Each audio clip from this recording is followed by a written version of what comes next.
तपाईलाई थाहा छ कि छैन हामीले गुगल ड्राइभमा सेभ गरेको चिजहरू डकुमेन्टहरू विभिन्न फाइलहरू चाहिँ हामीले सजिलैसँग अरू मोबाइल अरू कम्प्युटरहरूबाट पनि एक्सेस गर्न सकिन्छ। त्यही भएर हामीले गुगलमा चाहिँ कुनै पनि डकुमेन्टहरू स्टोर गर्न सकिन्छ। गुगलले तपाईलाई एउटा जिमेलमा स्टोर गर्नका लागि 15 जीबीसम्म चाहिँ स्टोरेज दिने गरेको छ। त्यसको लागि हामीले सजिलैसँग यहाँ गुगल ड्राइभमा ओपन गर्नुपर्ने हुन्छ। तपाईको गुगल ड्राइभ छैन भने गुगल प्ले स्टोरबाट गुगल ड्राइभ सर्च गरेर डाउनलोड गर्नुहोस्, इन्स्टल गर्नुहोस् र गुगल ड्राइभ अन गर्नुहोस्।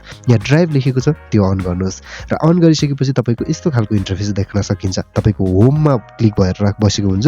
होममा तपाईले चलाउनु भएको छ भने के देख्न सकिन्छ, नत्र खाली हुन्छ र तपाईले यहाँ फाइल भन्ने ठाउँमा टच गर्नुपर्ने हुन्छ। यति गरिसकेपछि यस्तो खालको स्टोरेज देख्न सकिन्छ। अब यहाँ चाहिँ सर्च इन ड्राइभ भनेको यतापट्टि 3 लाइन छ, त्यहाँ टच गर्नु होला। यति गरिसकेपछि यहाँ देख्न सक्नुहुन्छ तपाईले 15 जीबीसम्म चाहिँ युज गर्न सकिन्छ। त्यो पनि निशुल्क लाइफ टाइमका लागि। त्योभन्दा बढी चाहिने हो भने चाहिँ हामीले पैसा तिर्नुपर्ने हुन्छ। यहाँ देख्न सक्नुहुन्छ 15 जीबीमा मेरो 234.8 MB चाहिँ युज भएको छ। त्योभन्दा बढी युज भएको छैन। 15 जीबी भनेको हाम्रो लागि धेरै ठुलो स्टोरेज हो। तपाईले यहाँ फोटो डकुमेन्ट र विभिन्न कहीँ जाँदा पनि चाहिने डकुमेन्टहरू र फाइलहरू चाहिँ सेभ गर्न सकिन्छ। यो सेभ गरिसकेपछि तपाईले मोबाइल हरायो, तपाईको मोबाइल बिग्रियो रह्यो र हामीलाई कहीँ जाँदाखेरि आवश्यकता पर्यो भने तपाईको जिमेल अकाउन्टलाई लगइन गरेर अरू कुनै कम्प्युटर र अरू कुनै मोबाइलबाट चाहिँ यो फाइलहरू डाउनलोड गरेर सजिलैसँग चलाउन सकिन्छ। त्यसको लागि तपाईले अपलोड गर्नका लागि सबैभन्दा सुरुमा त सेटिङ मिलाउनु पर्ने हुन्छ, नत्र अपलोड हुँदैन। म तपाईलाई अपलोड गरेर देखाउनेछु। सुरुमा तपाईले यहाँ प्लस न्यूमा क्लिक गर्नु होला। यहाँ टच गरिसकेपछि तपाईले यहाँ देख्न सक्नुहुन्छ फोल्डर, अपलोड, स्क्यान र अरू पनि देख्न सक्नुहुन्छ।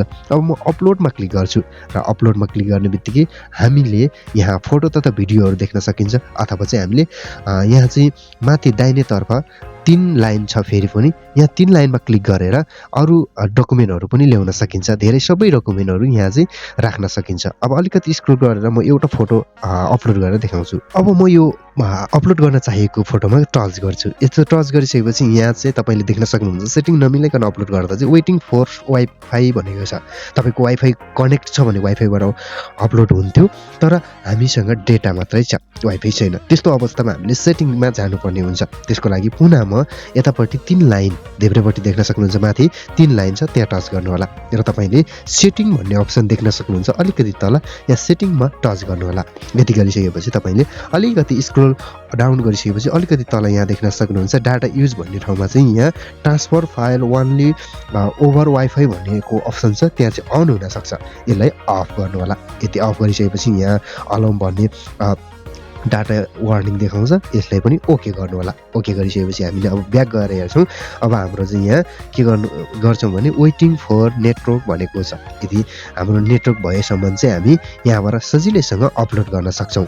अब तपाईको फेरि पनि म तपाईलाई एउटा अपलोड गरेर देखाउनेछु। अझै फेरि तल आएर चाहिँ म अर्को फोटो चाहिँ अपलोड गर्छु। यहाँ देख्न सक्नुहुन्छ हाम्रो अपलोडिङ स्टार्ट भएको छ। यसरी हामीले फाइलहरू यसरी डकुमेन्टहरू राख्दाखेरि हामीले डकुमेन्ट कहिले पनि हराउँदैन। तपाईको मेमोरीमा राख्दा वा मोबाइलमा राख्दा चाहिँ पेनड्राइभहरूमा राख्दा चाहिँ बिग्रिने सम्भावनाहरू हुन्छ, मोबाइल हराउने सम्भावना हुन्छ भने यसरी राख्दा चाहिँ हामीले सजिलैसँग कहीँ जाँदा कतैबाट पनि आफ्नो जिमेल अकाउन्टलाई चाहिँ लगइन गरेर सजिलैसँग एक्सेस गर्न सकिन्छ यो फाइलहरू। त्यस कारणले गर्दाखेरि म के सजेस्ट गर्छु भने तपाईको पनि एकदमै इम्पोर्टेन्ट फाइलहरू छ भने यसरी चाहिँ गुगल ड्राइभमा राख्नु होला। गुगल ड्राइभमा पनि हामीले जिप बनाएर चाहिँ पासवर्ड क्रिएट गरेर पनि राख्न सकिन्छ। त्यो कसरी राख्ने भन्ने कुराहरू म अरू भिडियोमा सिकाउनेछु। यो भिडियो कस्तो लाग्यो सल्लाह सुझाव कमेन्टको साथमा यो च्यानललाई अझै पनि सब्स्क्राइब गर्नुभएको छैन भने सब्स्क्राइब गर्नु होला र भिडियोलाई एक लाइक गर्दै आजलाई छुट्टिन्छौँ। अर्को भिडियोमा फेरि भेटौँला।